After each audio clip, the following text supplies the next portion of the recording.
Happy End. I really liked it. To me, this film it transcends the divide of time and culture to just kind of serve up universal truths. And those truths they're about transitioning from a teen to an adult, going from high school to college or high school to post high school. And someone like me, I'm 17 years removed from my high school experience now.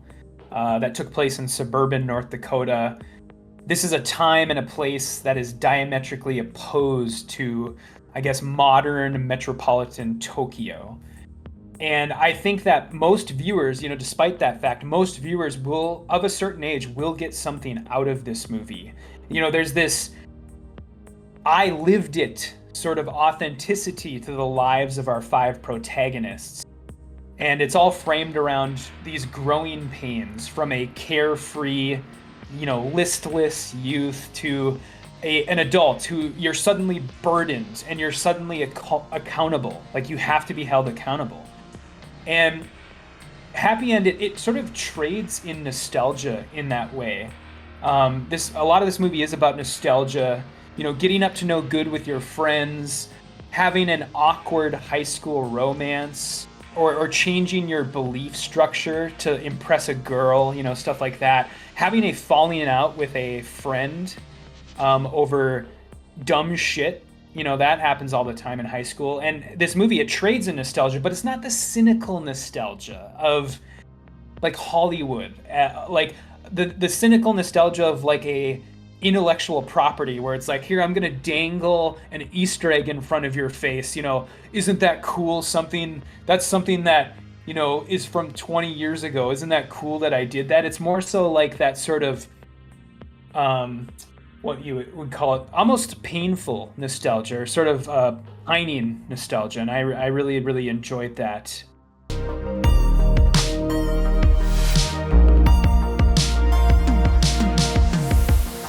Welcome to Theater and Stream, a film podcast.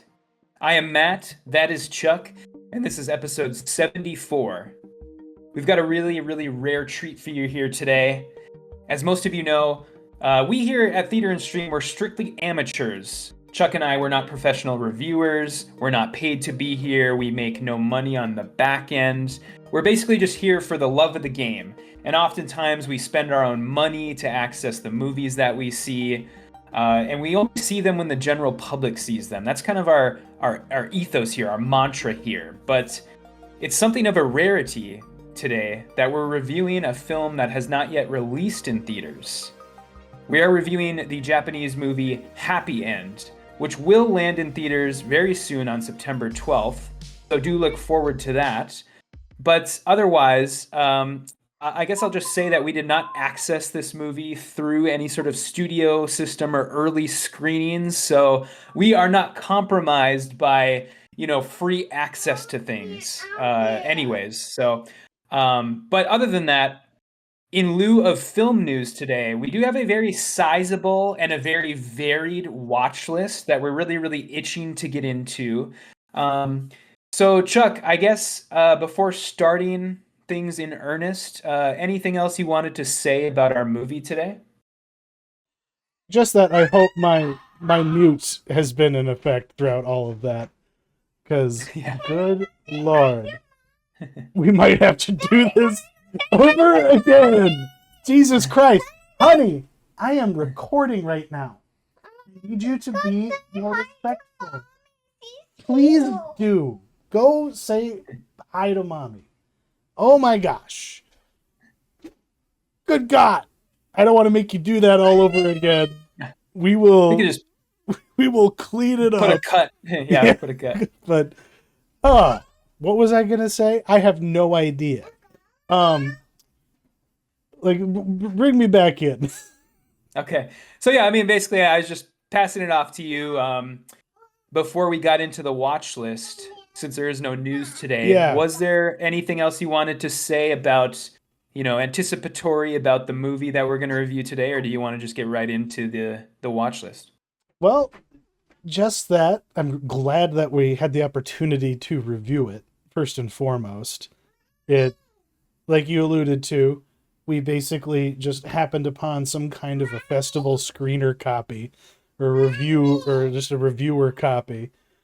And the internet works in mysterious ways. It's not like we torrented this. We don't advise that anybody do that, of course. Find a way to see this thing legitimately, because like we just get to be professional film reviewers for once, in that we get early access to something, no matter how that may be. And this was an exciting film from an exciting, I guess I would call him new to feature filmmaking. He did, Neo Sora did do a documentary previously, from what I understand, about that one composer that I think we highlighted a few Yeah, years ago. his father. That's his father? That's his father. Yeah, yeah, Oh, okay. Did not realize that. Okay. yeah. I'm sure that's why he has access to everything.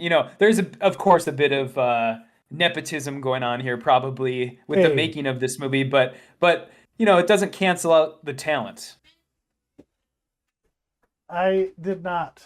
But anyway, yeah, the watch list this week is going to be pretty light, Yeah. compared to typical.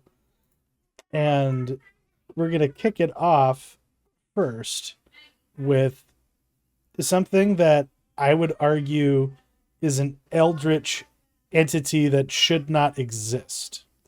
I'm, of course, referring to Alien Earth, which is being delivered to you on your Disney Plus app if you have it set up that way, like I do, which can cause some discomfort for young children who have never seen a xenomorph before in their life.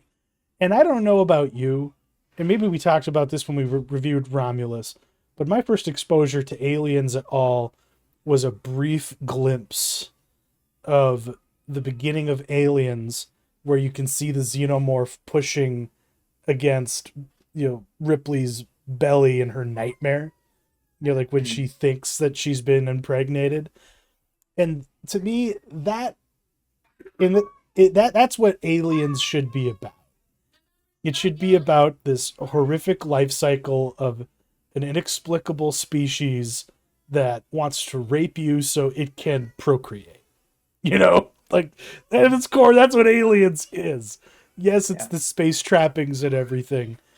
But when I heard they were doing this show, I was initially excited based on the premise. Then I found out more about it. And then I actually got to see it. And now I am mostly frustrated by it and wish that it didn't exist at all. Because this borderline, this is like Ridley Scott's a producer on this, obviously. And it really does feel like what it is him finding some way to finish what he started with Prometheus. Because this is mostly about AIs, synthetic human beings, hybrid, synthetics. This isn't about aliens from across the stars coming to Earth and like potentially destroying the human race. This isn't about actually creating something functional within the timeline of this franchise. This is so cynical that it hurts me. And it's depressing given the talent involved, being Noah Hawley. But that's just my, overview feelings after watching the first 3 episodes and not knowing what to expect from the next 5 or so of this 8 episode miniseries. Yeah, I mean, I'm largely in the same boat as you. As I was watching the first episode, I kept thinking about Noah Hawley. Just like, what a weird dude, what a strange career. Okay. This guy is heralded as some like writing and showrunner virtuoso, and yet he's like spent over half of his career just adapting his version of other people's universes. Whether that be X-Men or Fargo or Alien. This guy just works in other people's sandboxes for the most part. And I think that he's wildly inconsistent. I've seen every season of Fargo. I like every season of Fargo to some degree. Some are better than others. I gave up on Legion after 4 episodes, but I do recognize that there is something interesting going on there. And his, as far as his like movie output goes, Lucy in the Sky is an awful movie. So that's kind of my Noah Hawley sort of overall experience. But like, 3 episodes into this, it's I think it Okay. sort of remains to be seen what I'm gonna think of this as a whole. But so far, yeah, it's a mixed bag for me. I sort of enjoy the process of watching the show. I'm never bored. I'm never outright like bored out of my mind. I Agreed. sort of Yeah. enjoy watching it, but it's like I'm keenly aware that the transition to television has not been kind to this universe in that I don't like the like the other than the first 10 minutes of the first episode, he just there's nothing that signals this as an alien show, other than, the xenomorph popping up every once in a while.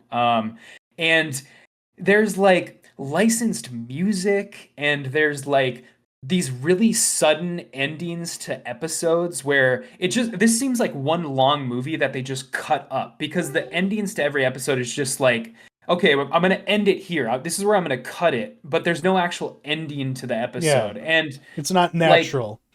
yeah, Yeah. it's not natural. And the setting is lacking in both outer space and alien worlds, other planets. And so it's just the transition to TV has not been kind to this, I don't think. And it's not a good fit. But otherwise, I'll give him credit for a couple things. I do like the other alien species that have been brought back to Earth. I think they're really unique. I think they're really gross, like that wood tick thing that like sucks that guy's blood out in like 5 seconds. Just disgusting and disturbing. And I really, really liked that. And I'll also give him credit for sort of defying some of my expectations as far as like I thought the first 2 episodes of the show were, they were about the ship crashing, and they were about going into that ship and stopping some sort of like outbreak. Yeah. And I was like, okay, this is what the entire show is going to be. It's the entire 8 episodes are going to be about them going into this ship, trying to stop this outbreak. And they've already moved on from that. Like, after the second episode, that's done. And so where are we going to go from here? I don't know. Still have no idea. And so I guess it's interesting in that respect. And and also the stuff with Wendy and her brother. When Wendy and her brother first meet, I'm like, oh my God, they're gonna fucking dangle this like, does he know that it's his sister or does he not know?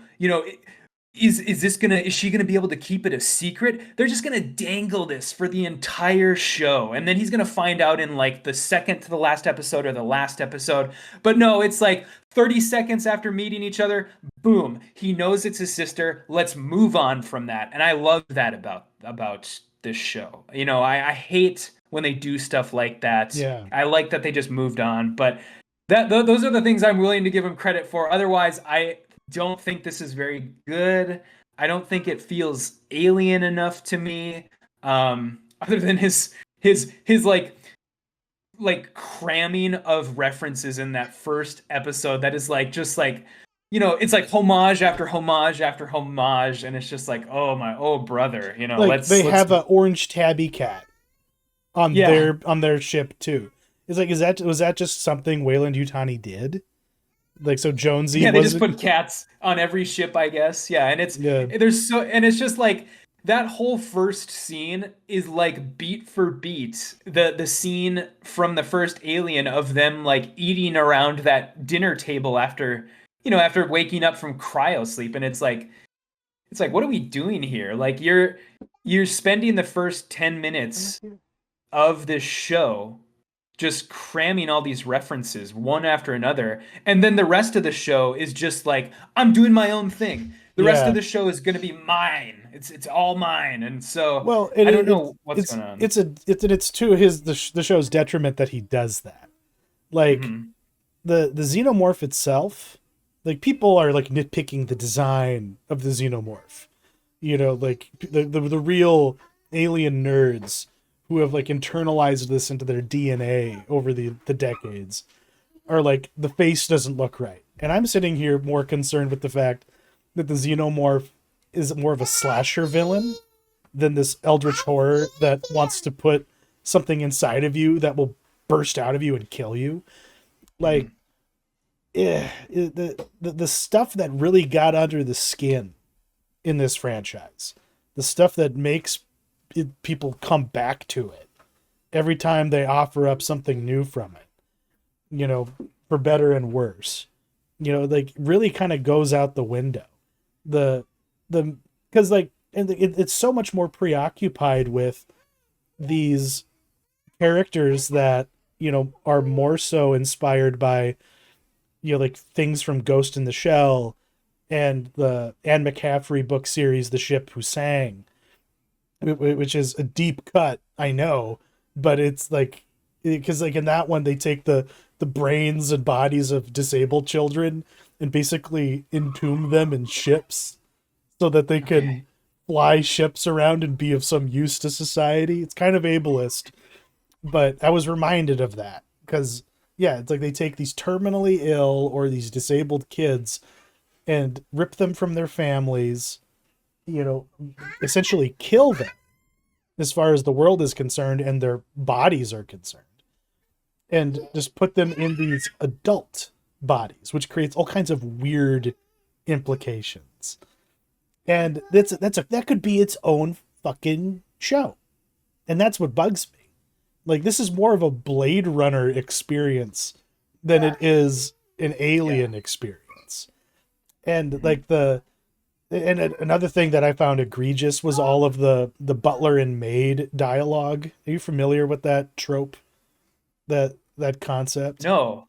So What is that? in like early like playwriting or in Hollywood, when you were doing exposition, you would have the butler and maid just walk by and be like, "Oh my goodness, like did you know this about the main characters?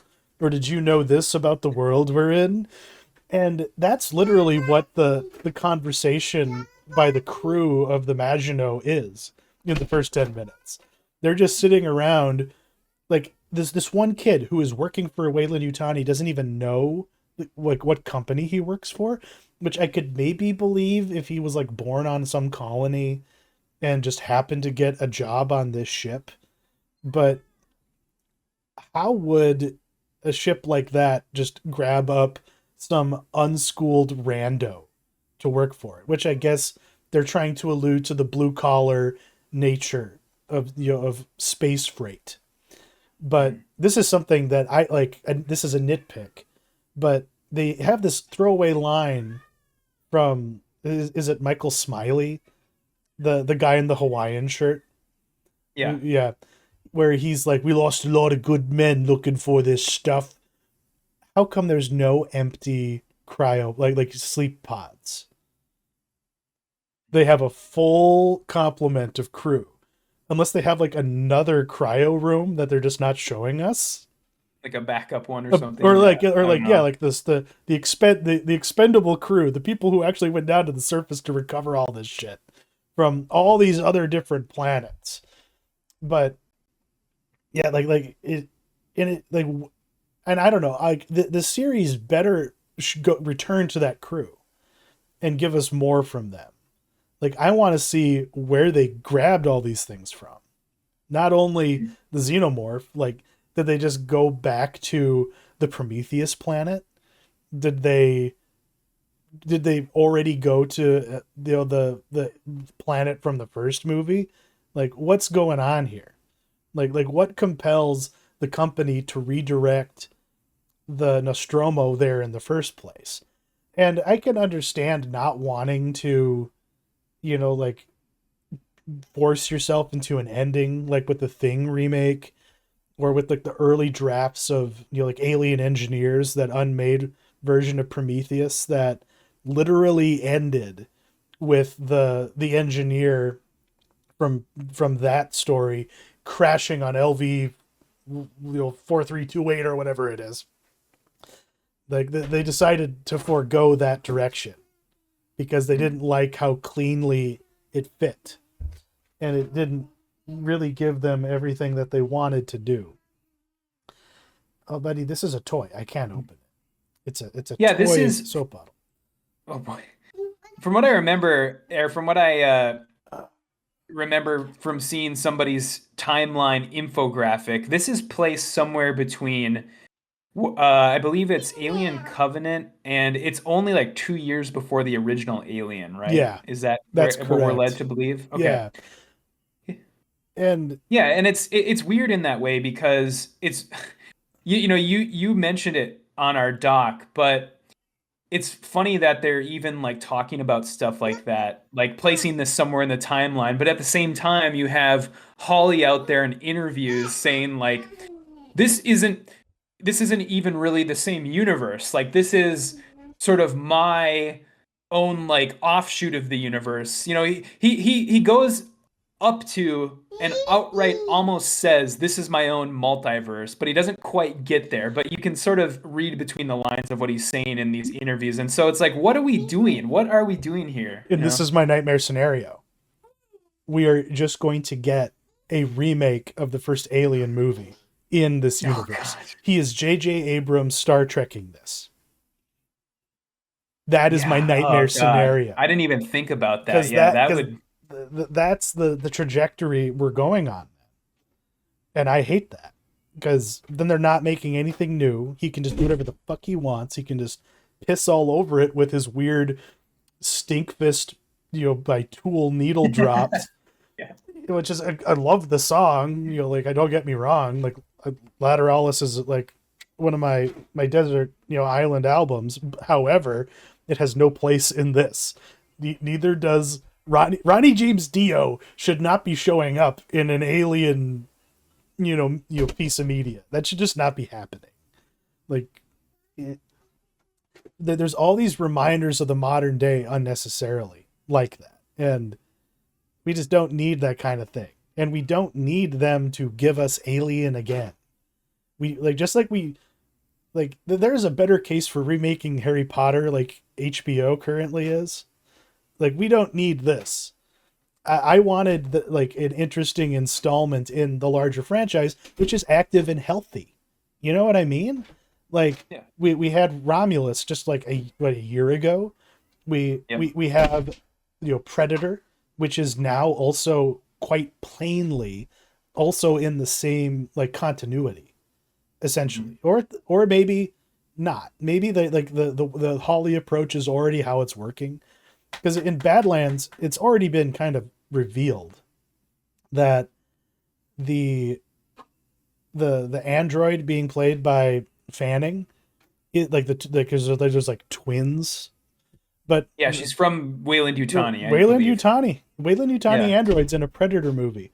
Like, the Wayland Utani is going to be like one of the antagonists in that movie. Like, we're going to be seeing a Predator fighting colonial marines. So, like, we are working our way to an Alien versus Predator movie that's in continuity, which is kind of cool. Mhm. But it has to be in continuity. And why should we care about this at all if it's just Hawley playing in his little sandbox, doing whatever the fuck he wants? I don't like the vibe from that whatsoever.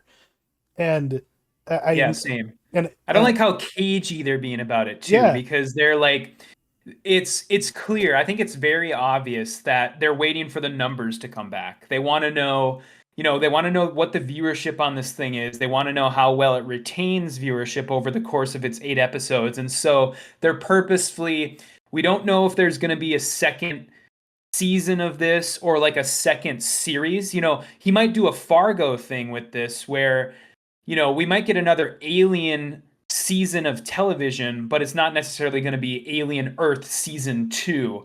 We don't know if he's going to make a movie follow up to this. We don't know anything. And so that I don't like that. That's like really you're playing a little too fast and loose with something that should be one of your golden goose IPs, in my opinion. yeah. And so you should have a plan. You should know what you're doing with this, a year down the road, 2 years down the road. Like, let's stop playing so fast and loose with this. Then we end up in the situation that Marvel now finds themselves in, where you know they have all these you know these so-called plans, but nothing is actually on the docket, past like a year out. It's like what are we doing? What are we doing? Yeah. Like some things I liked. Timothy Oliphant, playing basically a Roy Batty esque, Mhm. synthetic, who's utterly capable of anything you would ask of him, except for engaging intellectually with a wunderkind billionaire who's like so uncreative that he names his like mega corporation Prodigy, Yeah. and like And is obsessed with Peter and Pan. yeah, God, like that was so lame. Like it was just like, oh, since we're in the family, we can use Disney shit. Yeah. We are literally And gonna, Ice Age. yeah, and Ice Age. We are literally going to play clips from the animated Disney Peter Pan while we are transitioning dying children into adult robot bodies. And then there's I don't quite understand how like the Moro, the lone survivor from the Maginot, Yeah. how much of him is human and how much of him is android? Like how much of a cyborg is he? The I don't know. like because enough so that like he can like plug himself to a computer and just upload data to it, and that he has a Swiss Army hand that can be a blowtorch or a machete based on the moment. Mhm.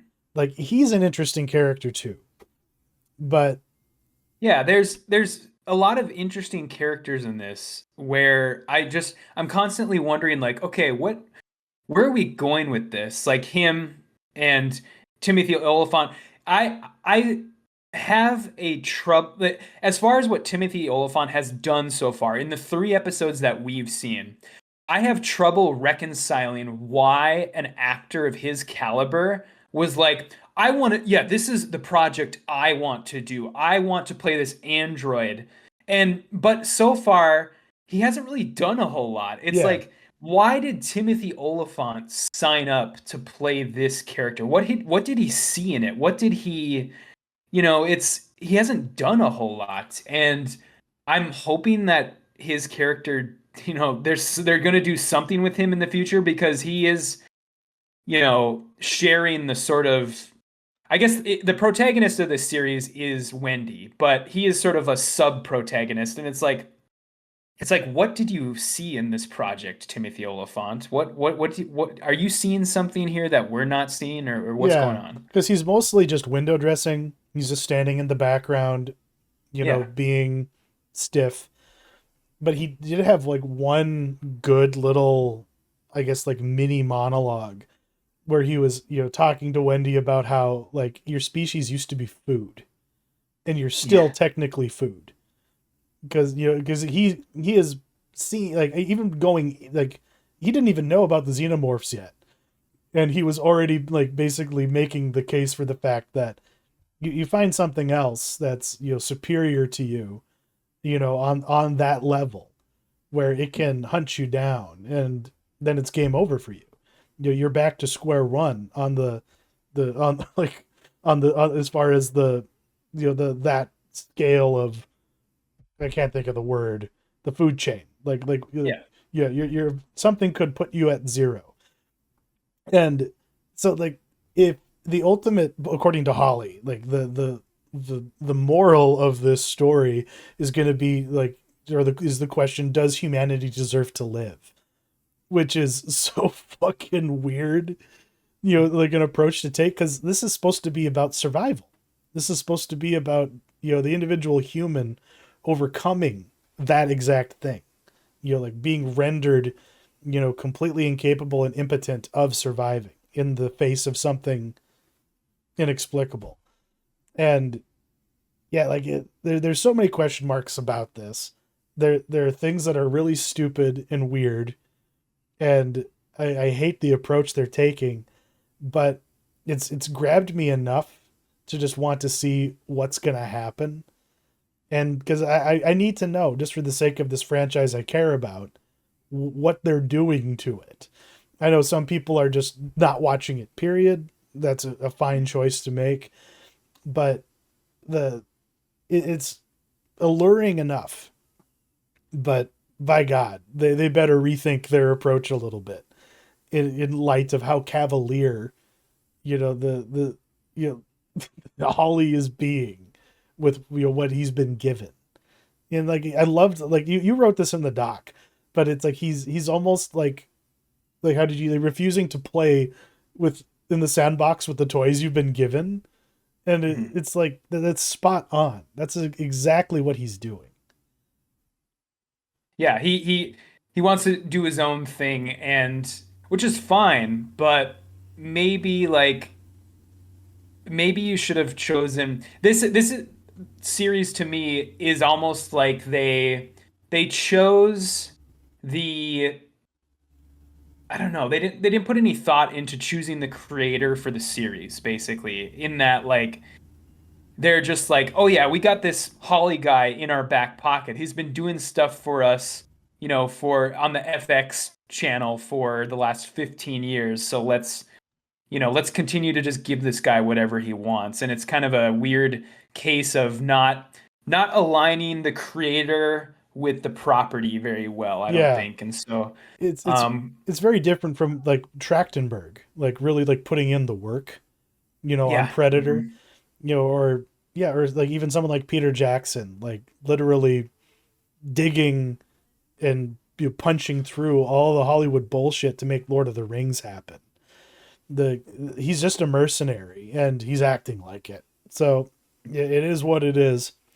But Yeah. I'm sure we'll talk yeah, about it again in once the series is done because yeah. since we're so like it's so like inexplicable right now what is going to happen, like what is even how is the show going to end, what is even going to happen, and so we'll definitely talk about this again. You were able to check out something new in theaters that most people are missing. What can you tell us about Relay? Yeah, I love myself some David Mackenzie, the director of this. Him of Hell or High Water fame, I guess, is probably his most famous film, his probably his best film too. And what we have here with Relay is another black bag situation where this is a very good R-rated sort of by the numbers thriller that is sort of been elevated by the talent of the movie's director. And in the same way as Black Bag, unfortunately, nobody's going to go see this. It's probably going to bomb at the box office. And so, yeah, I want to do what I can do to spread the word here and now. Um, very, very, very cool premise. So, this script for this was picked up. It was on the 2019 blacklist, and it was picked up from a relatively unknown screenwriter by the name of Justin Piasecki, who though I think the only like notable credit in his work is he did like a script punch up on Expendables 4. One of one of many script punch ups, I guess, that movie had. And otherwise, yeah, he hasn't done much. He has another script that landed on the 2023 blacklist, that is now being developed by Amazon. Which is But yeah, really otherwise, good. I read it. I read part of it. oh, did you? Okay, Yeah, yeah, yeah. yeah. Very interesting premise on that one, and kind of also a crime thriller like this, where the idea behind this is Riz Ahmed plays a guy whose job it is to broker deals between potential whistleblowers and the corporations that they work for or formerly worked for. Corporations that have been behaving badly, basically. And in this case, it's Lily James, plays a former scientist of a research company that is basically covering up the potential side effects of a new strain of wheat that they have developed, a Ooh. genetically modified strain of wheat. And so yeah, it's a really cool concept. I like this because basically Riz Ahmed, he's just a singular guy. He works by himself. He's a loner. He doesn't talk to many people. I don't think Riz Ahmed has a line of dialogue until like a half hour into this movie. And he's using all these guerrilla tactics to sort of carry out his job, like disguises and like burner phones and, very consumer grade surveillance equipment. But the one thing he uses more than anything is New York State's relay system for people who are deaf. And so basically, what that is using a teletype machine that's connected to a smartphone. If you are a deaf person, you can call into a relay service that's basically like a call center. And they facilitate a phone call between a deaf person and a person who can hear.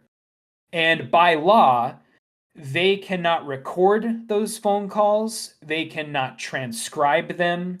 The person who is the facilitator, the third party person that's the facilitator between the deaf person and the hearing person, cannot disclose the content of those calls in any way. And so that is what he uses to facilitate the communication between these giant corporations and these potential whistleblowers who, either want money or they just want to basically not be murdered for the information that they have, not be killed by the corporation. And so, yeah, really cool premise. This was really well done. I loved this. I don't think it's as good as Black Bag. There's a couple elements to it that definitely scream sort of first time scriptwriter, where there's a twist towards the end of the movie that's a little too cute.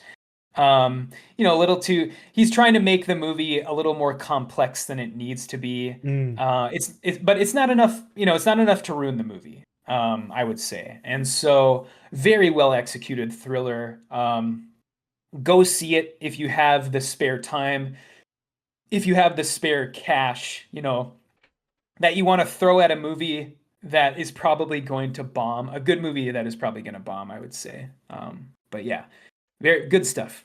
No, that's the sign of like to me of a good, at least conceptually a good screenwriter, because they can take something that does exist and find a way to craft, some kind of a movie around it, whatever it might be.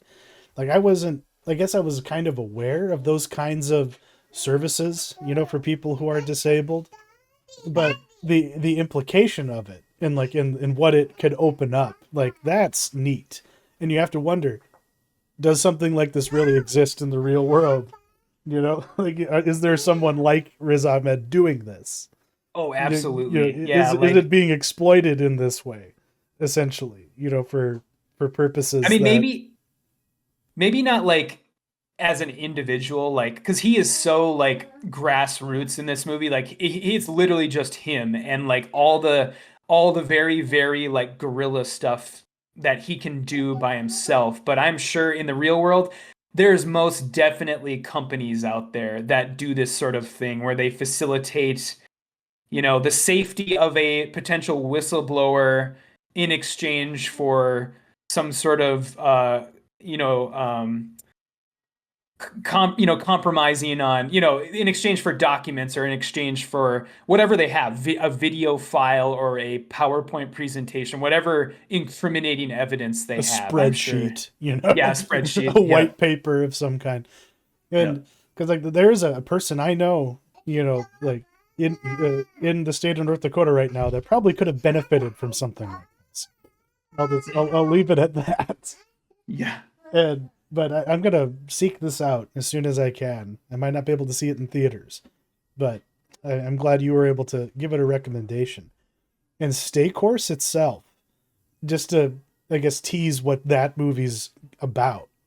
Yeah. It's about a horse vet, like for race horses, who, because he has like access to all the medications and like resources to perform surgery and like other stuff like that, he's basically running a secret like illicit business where he's providing treatment to like criminal organizations. So like he can so like it's all above board on paper, because each person involved in a particular heist is tied to a real horse.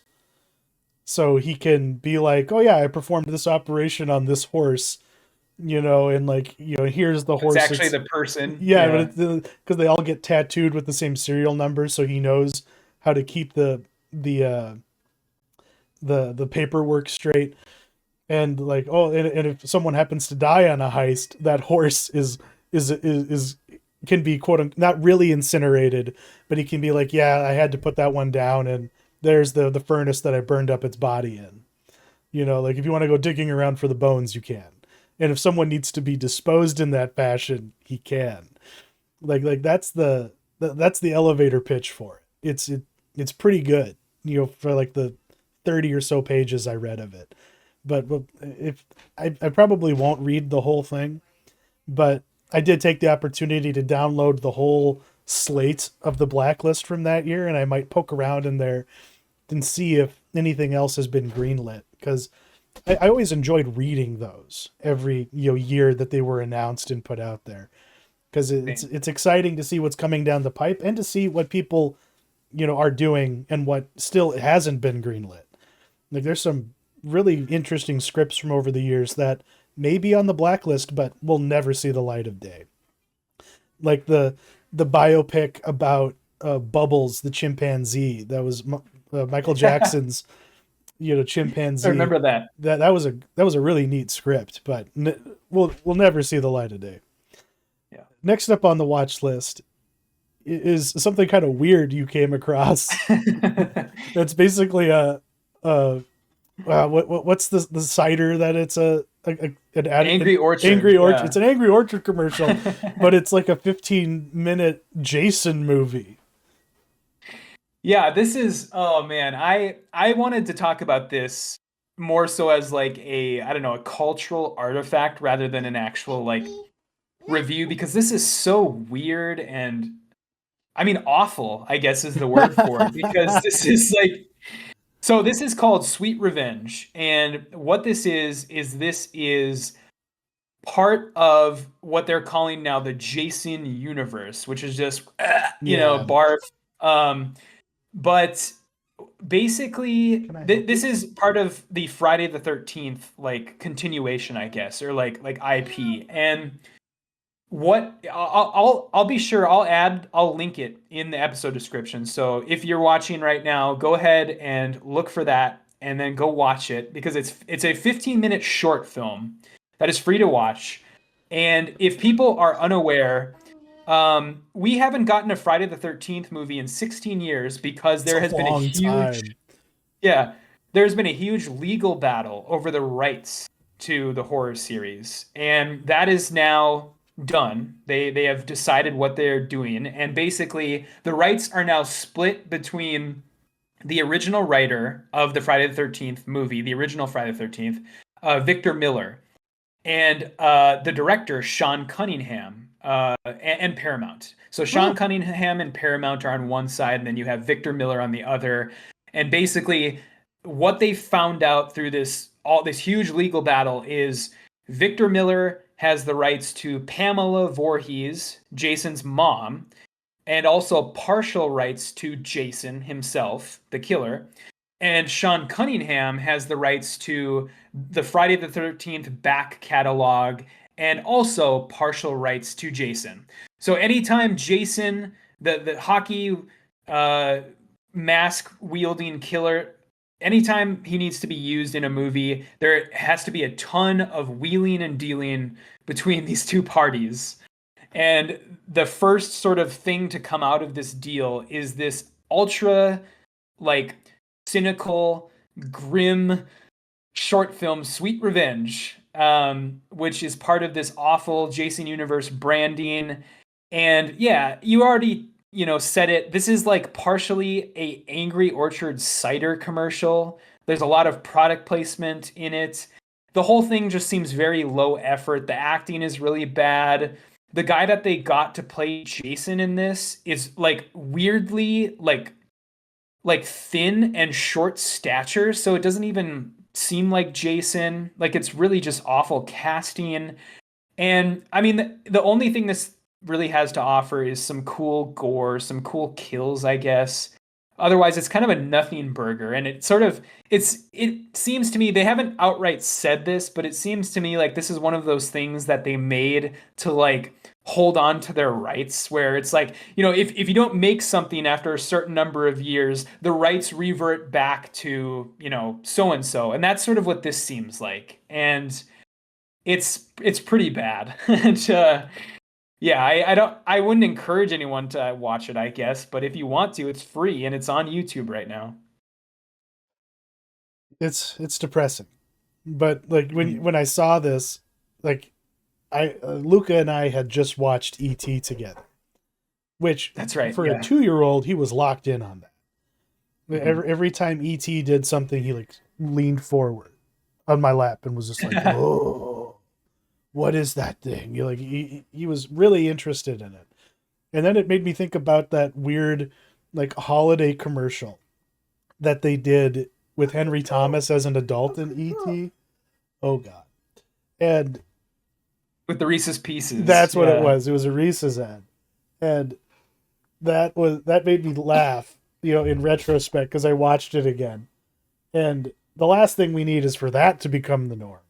Can you imagine like a Coca Cola ad from the Xenomorph? You know what I Oh mean? God, yeah. Yeah, like we don't need to just go all the way to these things are just advertising vehicles. It's like give us a real Jason movie. How about? There Mhm. are enough talented horror directors out there. I guess like Sean Cunningham, right? If I'm remembering right, like what has he done?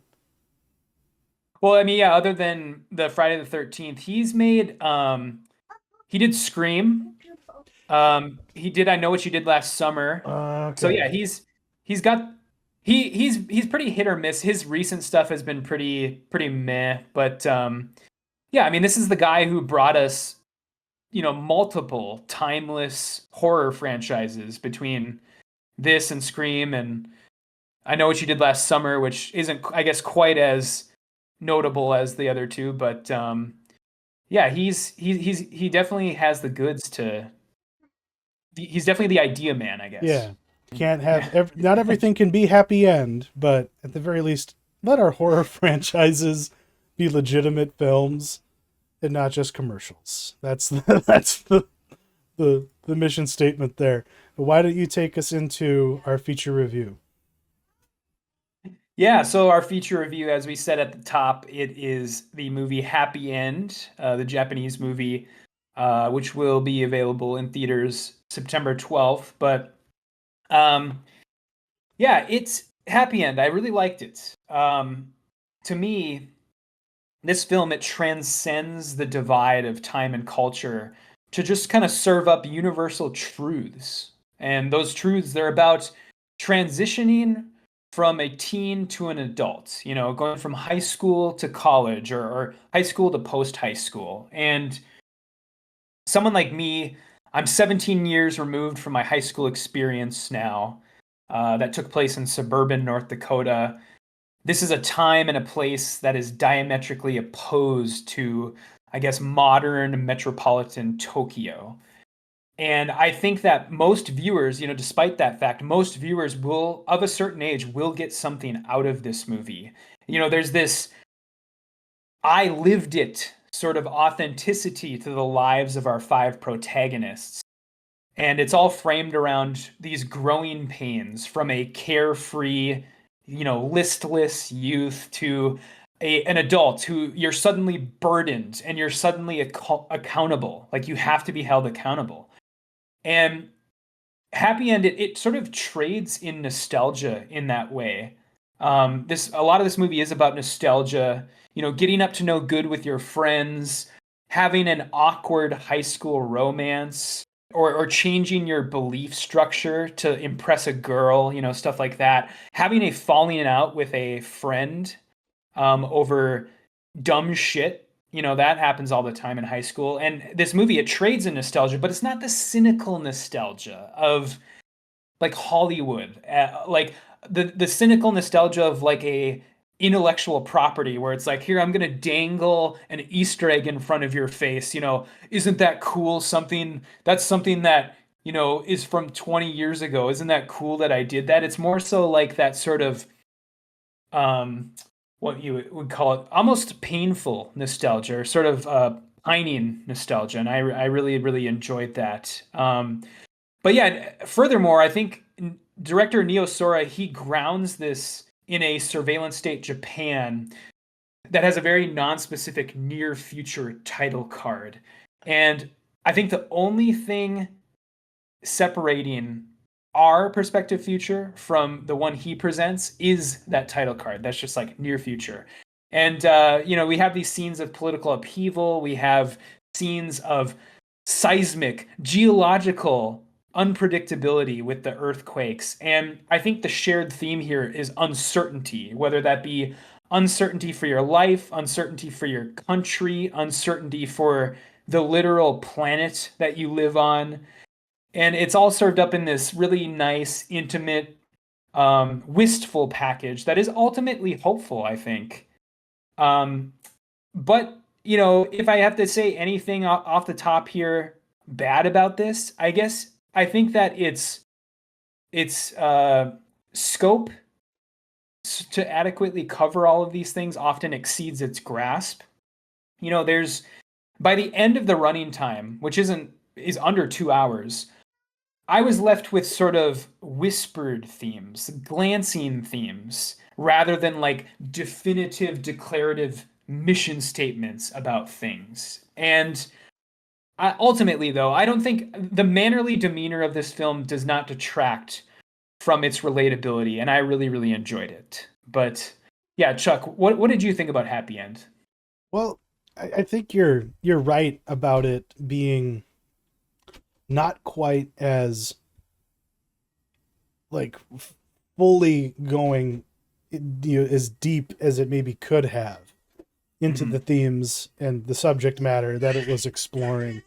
But it definitely gave me way more to think about while I was watching it and like after the credits rolled than like another movie like Eddington, which was so full bore that it was almost a detriment to the whole experience. Like this was like not forceful. It was gentle, and Mm-hmm. and for me that kind of worked because it just kind of washed over, and I ruminated more. There's so much room to breathe, but the composition of this, all of the how it's shot, the music, like now that I know that his father was Ryuichi Sakamura, not Sakamura. I got the name. Yeah, no, I think it's Sakamoto. Ryuichi Sakamoto. Yeah. Sakamoto. Who's one of the most storied composers that we have in cinema in the last 50 years or so.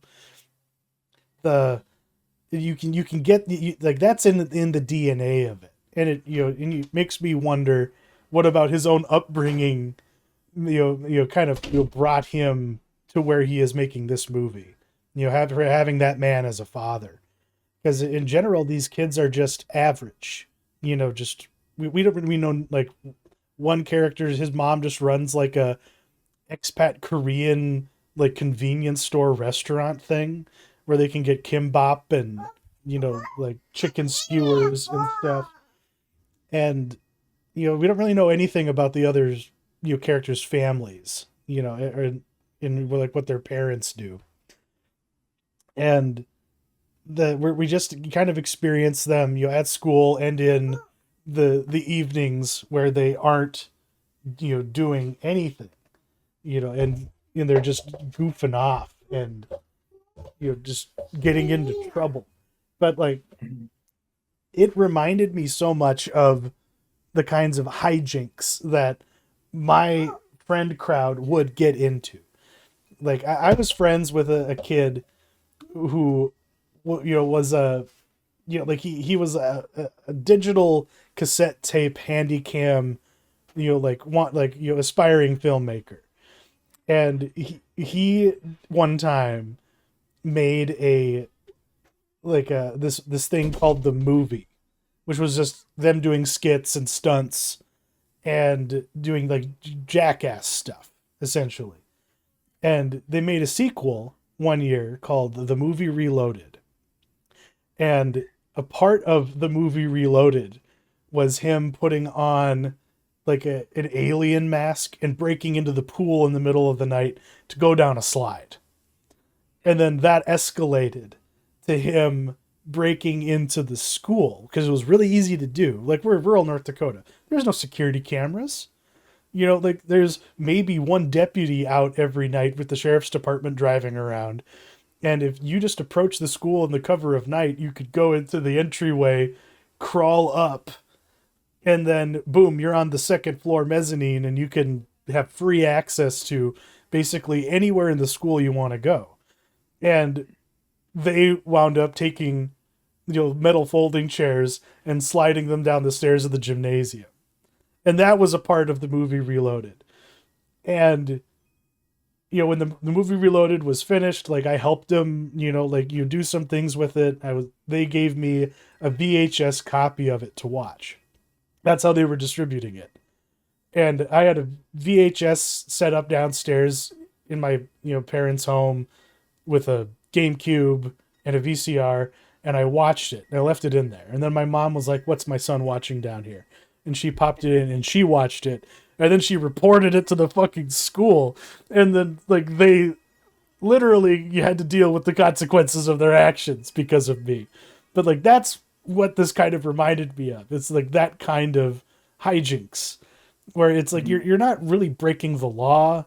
Like, maybe it's a low misdemeanor, but like how much trouble can you really get into? You just shrug off the consequences and you make a third the movie the next summer. Like there's nothing really standing in the way of what you're doing. But when things do go too far, how does authority respond to it?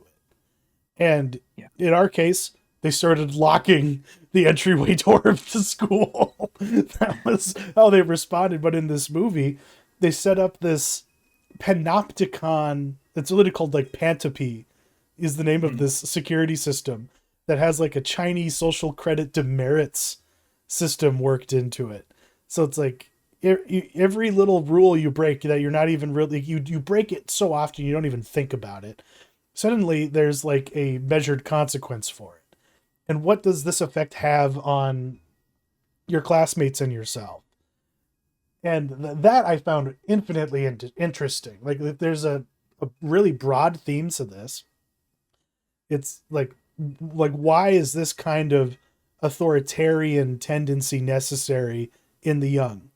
Why, why do the adults do this? Why do they expect, especially in Japan, why do they expect such a rigid, compliance, to be instilled into the youth? Like why do they want that? It's because the world outside of the school expects it. But even at the large scale, there are dozens of laws that adults break every day without thinking about it, and they mostly will never get, any consequences for it. But you need to at least have something baked into a person to where other people can reasonably expect that they aren't going to, violate the norms. We just want a cohesive society. And what happens to the people who break from that? Either from circumstances outside of their control or because they just, are, bucking against the constraints being put on them. And like, I think if there was a theme that it did drive home completely, it was that, because like, that's like, I guess the overriding conflict going on here. But it was ambiguous about what was actually true. Like, did the, I can't remember all the characters' names. Was it The main one is Yuda. Yuda, and then there was the DJ guy. And did his friend, who was just didn't really give a shit about the larger issues of the world and just wanted to listen to music and make music, like did he really do what he said he did? Or did he just say that to end the conflict so all of his friends could graduate in peace? It's like he's living out harsh consequences for that. But he's living out, like, I guess the life that he prefers for himself. which is Yeah. divorced from the norm. He's Mhm. he crossed the Rubicon. He was comfortable with making that choice, whether he did do it or not. And yeah, I guess there was this exchange between them after like their first night that we see with them, where they're waking up in the early morning and running home, and he says, one says, "See you tomorrow," and the other's like, "It's already today." It's like Yeah. your life starts when you actually commit yourself to living it. Basically, I couldn't help but think about the Pink Floyd song "Time."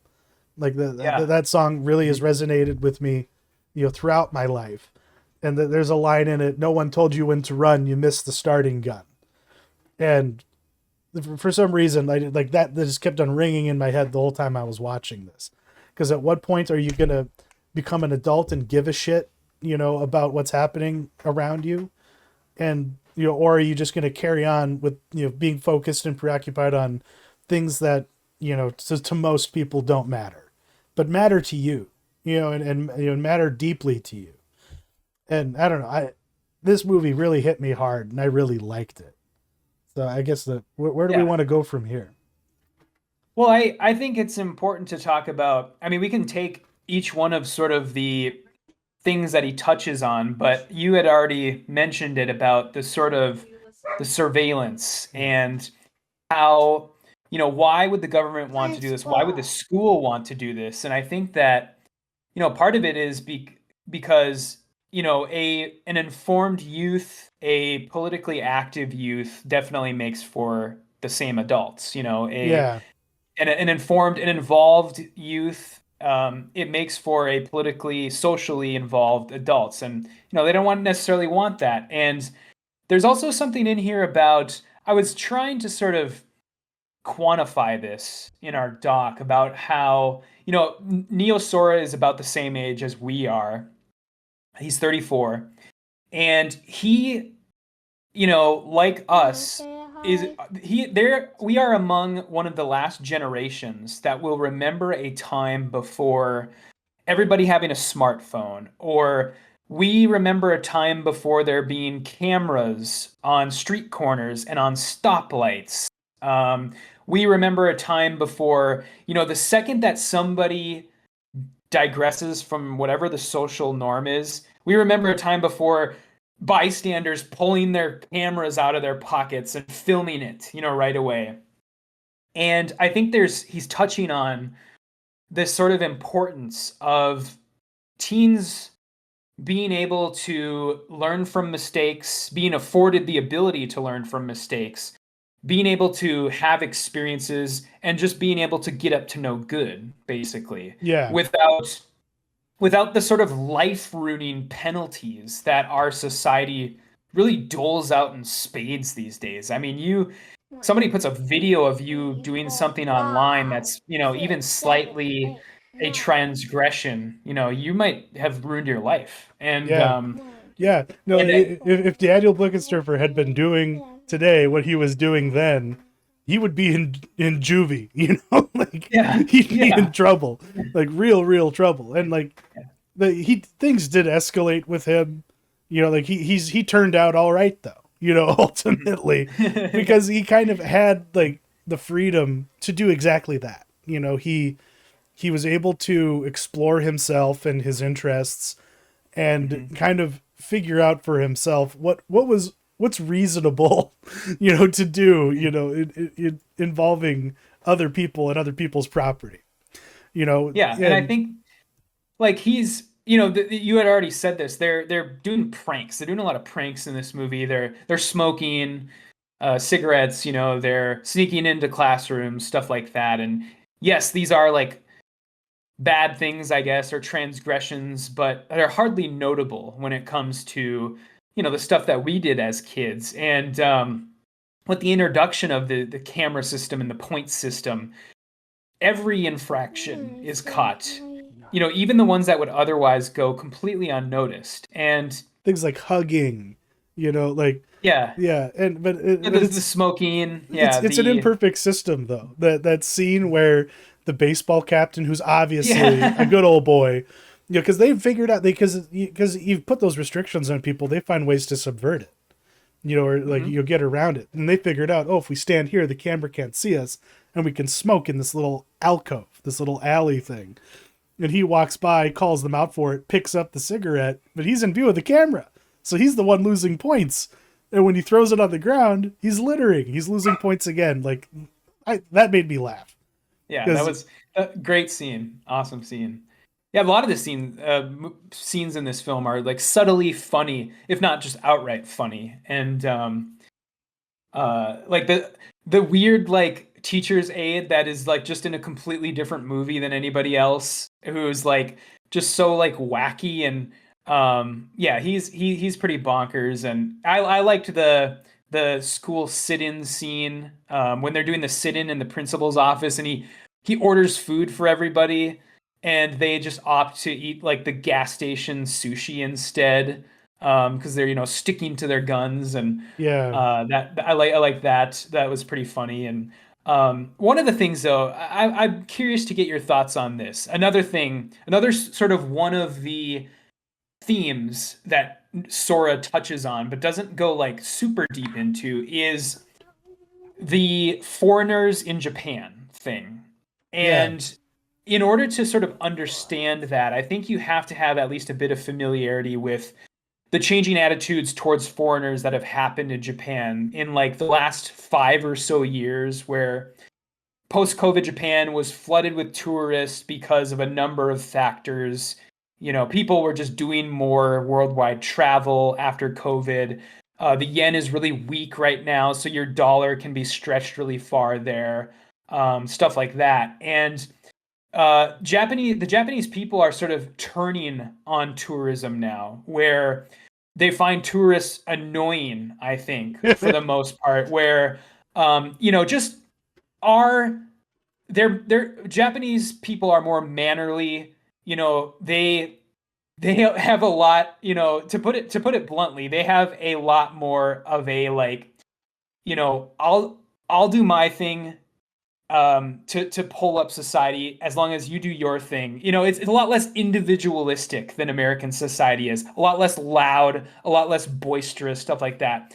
And European society even. And so they what I'm seeing from, I mean, completely anecdotal experience. I haven't been to Japan personally, and so this is all, feel free to take this with a grain of salt if you want, but I'm seeing a desire on by the Japanese people to return to a more closed off society, to preserve their culture, to preserve their sort of social mores. And yeah, I don't know. That was an interesting aspect of this movie, with the sort of the pushback against like the Koreans, and the exclusion of non-Japanese people from like the Japanese like military talk that happens at the school, where they're like, Mm-hmm. everybody that's not Japanese, get out. And the police asking the foreigners to present their like resident papers, their non citizen resident papers, even though it's not required for them to be holding on to those on their person at all times. So, what did you make of that? What did you think of all that stuff? No, because that's the thing. They've always the Japanese have always been kind of insular. Their immigration laws are of already before COVID were extremely stringent.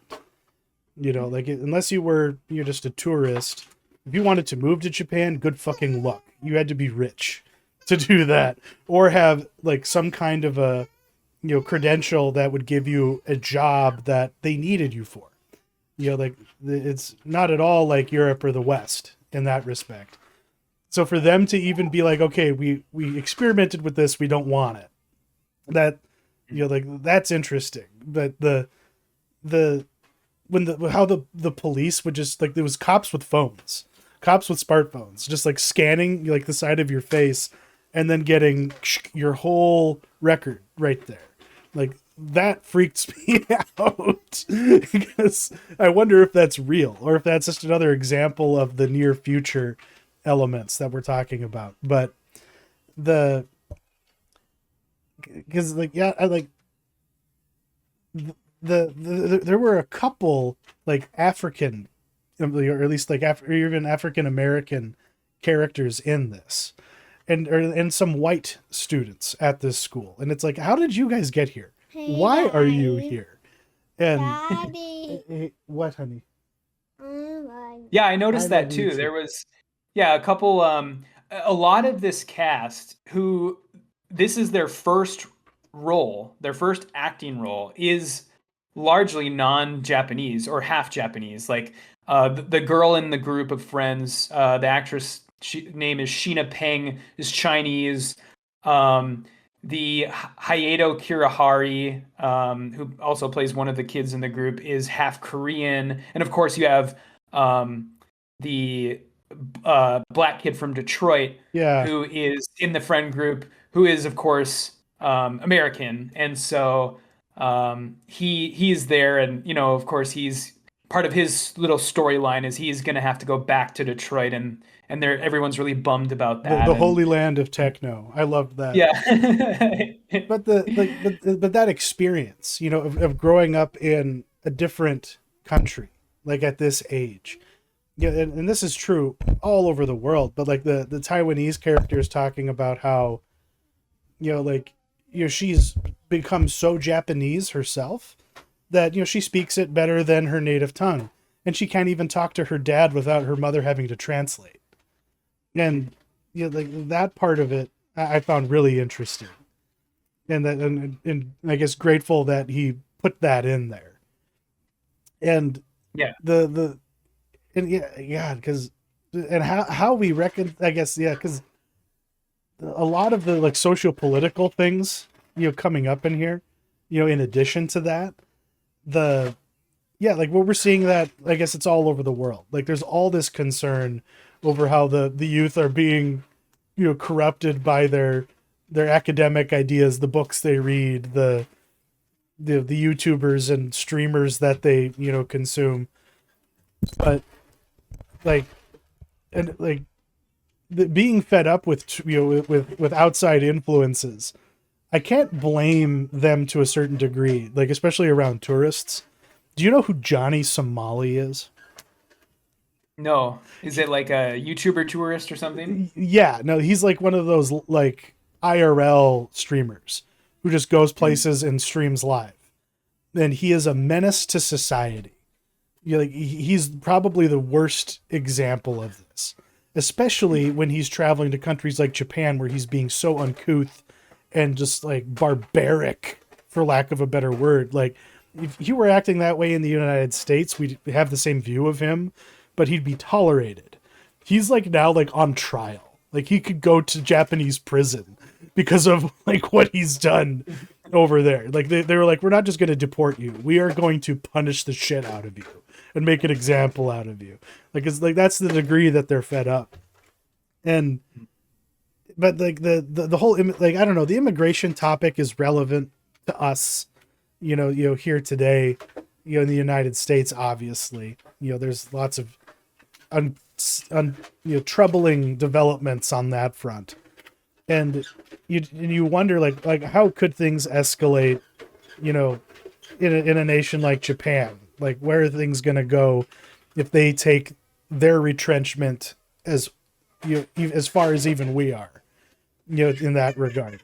You had put a really interesting note, to kind of touch on another one of the, things that the movie sort of touches on is you had put an interesting note in our doc about the principal, who is definitely probably my favorite character in the movie.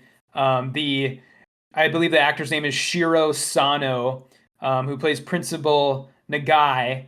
And one of the sort of things the movie dances around is him sort of having to play the game when it comes to like school politics, school district politics. And what did you make of that whole like sort of sub story? Yeah, because like he's the one who decides whether or not a student gets a scholarship or not. Like they're kind of in a position of like picking the winners and losers in a school setting to a degree. And like because the Yuta is a he's the Korean immigrant. He's already kind of at a like he's already like dealing at a deficit as far as managing his way through Japanese society. And if he wants to have an exception made for him, he can't be doing the shenanigans that he's doing or getting politically activated the way he is. Because there's people protesting actively against the current prime minister of Japan. They're throwing things at him, and and you don't want to have this kid evolve into somebody who could get so radicalized that he makes his own homemade shotgun and assassinates Shinzo Abe. You don't want that to happen. And in the because I cover a lot of school board stuff, and you'll see the interplay between teachers and administrators, and the students that they're serving, basically, and repeatedly, like I kind of I've kind of become aware of, I guess, is that they're trying to shape the next generation's politics and their sensibilities and their conformity, because they want a stable generation to enter the next wave. In each generation needs to be modeled in that way. It's like the education in the West, and I guess everywhere ultimately, is less about really like filling minds with knowledge and then sending them on their merry way to flourish and thrive. They're shaping people socially. That's more so what the school systems of the world are for. And everybody kind of fits into archetypes every generation. They're mostly the same. You have those that are comfortable in their conformity. They know what the score is, they know what their goals are. And then there are others that just say, no, I am an individual, I have the things that I care about, and they don't fit in this box, and I'm going to break out in some way or another. I was out walking Maggie the other day, and I'm not even fucking kidding you. There was this totally normal looking high school girl walking with what can only be described as a cyber goth on a skateboard.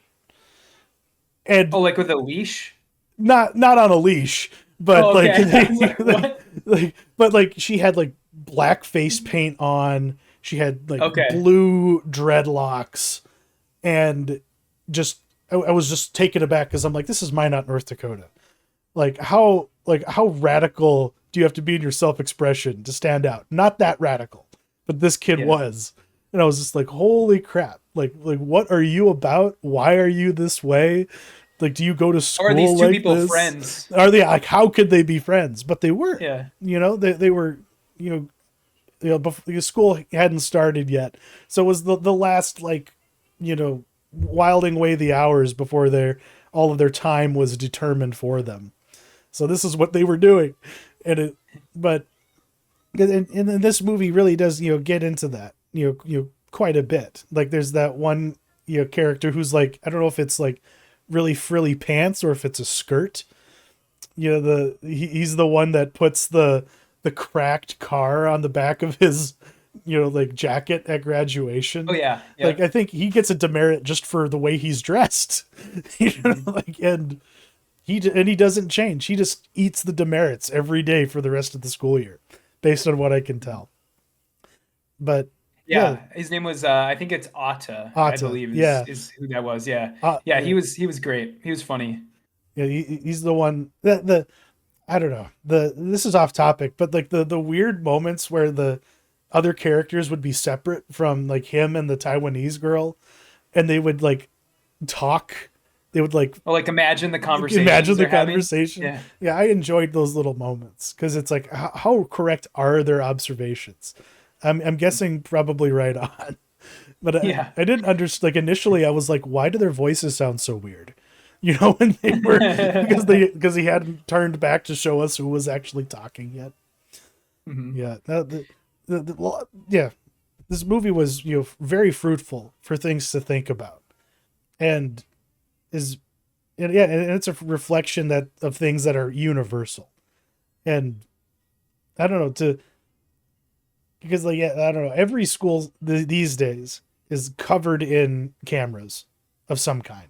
Even Mhm. the Mott Region High School now has a security system there, especially especially since a parent who wasn't supposed to pick up his kids from school one day got in a tussle with a sheriff's deputy and tried to take his gun and wound up getting shot on school grounds. So they definitely got cameras after that happened. And I don't know, like to when you are aware that you are being watched at all times, you behave differently. But it was interesting to see how a lot of these characters just did not adjust their behavior at all. They stayed true to themselves in defiantly. But like your righteous indignation can only get you so far in life. And and yeah, I don't know, like the final moment where like they've graduated, they're not really going to be hanging out so much anymore, and they're going to have to find their own ways, whatever the path that they chose was. And I found that very, I guess, poignant, even though it's pretty trite, it's obvious, but it landed pretty well ultimately.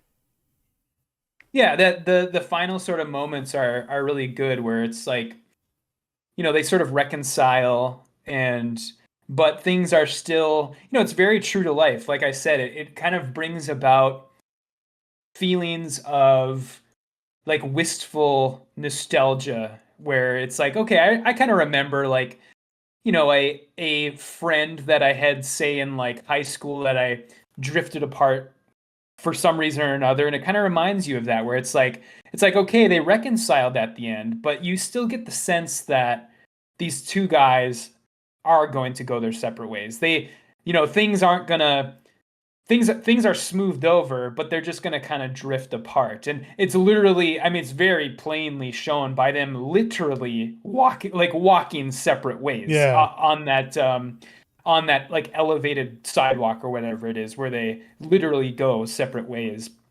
So yeah, that was, yeah, very poignant ending, very and very true to life, definitely. And that And that's freeze frame, like that freeze frame on that like final interaction. yeah, when he Like, like pushes, like yeah, jokingly like pushes him. Yeah, yeah. yeah. Mhm. That and that, I don't know, the music. We only hear that particular, like that theme at the beginning and at the end. But Mhm. really, like you can tell that, like, yeah, we know it's clear who his daddy was, because it Yeah. was very reminiscent of his scores. Yeah, very bombastic compared to the music and the rest of the movie. And yeah, it's great. It was awesome movie. And like I said, I mean, I just want to harp on the fact one more time that it's it's amazing that this movie can just find so, like, you can find so much common ground with when you're somebody who's in like our positions, where we're both, in our mid 30s, um, and we can look at this movie and just pick out things that remind us of our life, even though our experience is so vastly different than whatever experience Yeah, these metropolitan Japanese kids are having. We can still pick out those things that remind us of our own life, and I think that's really hard to do. And it really creates um, this sense of like, um, I don't know what you would call it. I guess like kinship, I guess, for lack of a better yeah, word. yeah. Like you can see exactly, within your own experience, what's going on here, even though Mhm. culturally and temporally it's totally different worlds. Yeah, and that's the ultimate success of this movie and why it works so well. Yeah, Mhm. is that he didn't he safely plotted where he was going to land, and so he could easily hit the bullseye. But there is a part of you that wishes that he had tried from a little further away, maybe up to the Sure. difficulty a little bit, because he's obviously capable, and we're going to be following his career with great interest. I hope he gets more projects out there in the future, because this was an exciting, I guess, debut that everyone should Yeah. check out when it's in theaters or available on demand from your favorite source, whatever it might be. Mhm. Now let's transition over to the mentionables today. We have a couple very different, very different topics to get into briefly, but I think it's fun how you dig up all these obscure Clive Barker books. I've like, what is The Thief of Always? Yeah, so I've been doing my summer beach reading. I try and where I live at here in Minnesota, there's plenty of lakes, obviously, and so I try and make it to the beach, at least once every couple weeks, and do some summer reading. And this was on my plate for summer reading, "The Thief of Always" by horror writer Clive Barker. And I guess what this would be considered, Clive Barker, I mean, he has such a weird career because on one hand, he does all this really like crazy, oftentimes like hypersexual horror stuff that has imagery that is so disturbing on one hand, and then he also does like children's books and like young adult books. And that wasn't really when this book was written in 1992. That wasn't really a term yet. Young adult was not a genre yet. And so this was more so, I mean, this definitely isn't a kid's book, I would say. I mean, it's a novel. It's a 150 page novel, and it was read by adults at the time. But I would say in modern parlance, this would be considered a young adult book because this is a fable. This is about a kid who, it's very Coraline-esque, to give you kind of an idea of how it feels, and about a kid who is kind of upset with his normal life, his boring everyday normal life. And one day a man shows up at his window who whisks him away to this sort of fairy tale land. And then things, of course, get darker from there. But I won't spoil it. But yeah, I really, really like this. I love Clive Barker. I mean, I've read a lot of his horror novels, a lot of the big stuff. But this is my first like novel of his that I've read that's more geared towards young adults or children. And so, but he still has the talent. He doesn't have to be talking about like sadomasochistic bondage, sexual beings from other dimensions to write good writing. And he still has the talent when he's not writing about that type of stuff. And last I heard, this is actually being developed into a movie by Jennifer Kent. So, Interesting. Yeah. um, her of the Babadook fame. So Yeah. we'll see if that comes to fruition. I think that was reported in like October of last year, was the last time that was sort of, boiled up to the surface. I don't know what's going on with it now. They haven't started filming, I know that, but yeah, the book. As for the book, highly recommend. Right on. On the note of Barker though, are you excited about that new Hellraiser game? Yeah, I saw that. I am because I heard that there's going to be like a single player like story element to it. I honestly like I don't give a shit about like these multiplayer horror games Oh, that have been really popular recently, like like I know there was that Friday the 13th game, and there was like an Ash versus the Evil Dead game, I think. And I don't do that stuff. I'm much more like single player guy, and so I am excited for it because there will be a single player oh, so element to it. the main game though is going to be one of those like those PvP experiences. I guess I didn't realize that. I think it's the other way around. I want to say the main game is the single player part, but they're still gonna have like the multiplayer thing as just as like a throwaway thing, if anything. I Yeah. think. Yeah, there's a few other examples of that are going to be coming out in the next little while. But yeah, like what intrigued me, it just reminded me of Scorn. If you ever played Oh that, yeah, and like I I'd be tried to. I got kind oh of bored by it, but Scorn was it got old really quickly. So Mhm. my this intrigued me a lot more. But I'll next if I ever read a book again, I'm gonna have to actually like I'm really intrigued by the Hellraiser sequels. Like I think you've reviewed them for us before.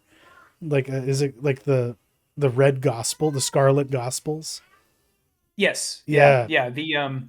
Yeah, I have read that. That's pretty good. That's more so like I wouldn't call it an outright sequel to Hellbound Heart, but it's in the same universe of that. Where I mean, he does the Cenobites do show up in it, but it's more so like a afterthought, or more so like a like this is in the same universe as Hellbound Heart. I And see. My mentionable feels quite pedestrian in comparison, but for some, like, I'm not a gun tube enthusiast. I don't really like that sector, but the algorithm was showing me a lot of the fat electrician who does like a podcast with like Brandon Herrera and a few other people of that cohort called Unsubscribe, which is a euphemism for like someone dying so that they can get around the YouTube constraints. That's the term. So they just call their podcast that. But he does these really genuinely interesting, like 20-minute long videos, exploring like some like unheralded and mostly unknown heroes from various conflicts over the last 100 200 years, even going back to the Revolutionary War. And that's like the virtue that I got out of it, is like he's a good storyteller, and he really it kind of might feel surface level in terms of how he tells, like how like the information he's providing. Like he might just be reading off a Wikipedia page, but pretty much everyone he talks about I've never heard of. Like but they were I can't believe that some of them are obscure.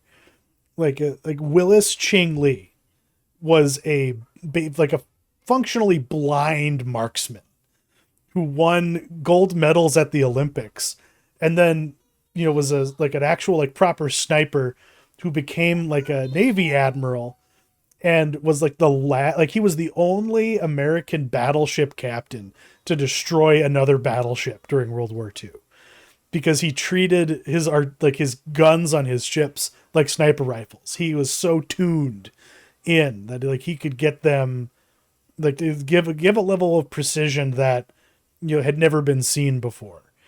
And not only that, he cut all the red tape that you could think of to get like basic things like sonar and radar implemented on every ship. That wasn't a priority of the US military until this one dude was like, no, I think we should fucking be sure we have these things. And that dude was interesting. Eugene Bullard, he is that is a man that the fact that he doesn't have a movie about him is criminal.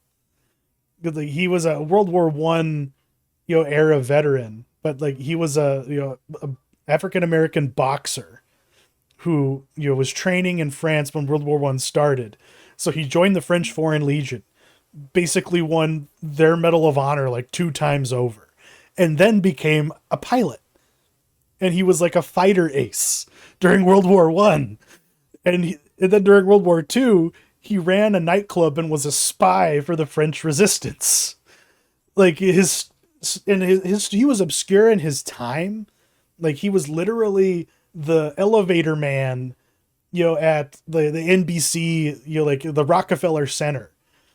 And he just happened to casually mention that he had fought in, because he would wear his medals on his uniform randomly, just because why not? And then suddenly, a producer was like, "Wait a minute, you're like someone who's like really fucking interesting."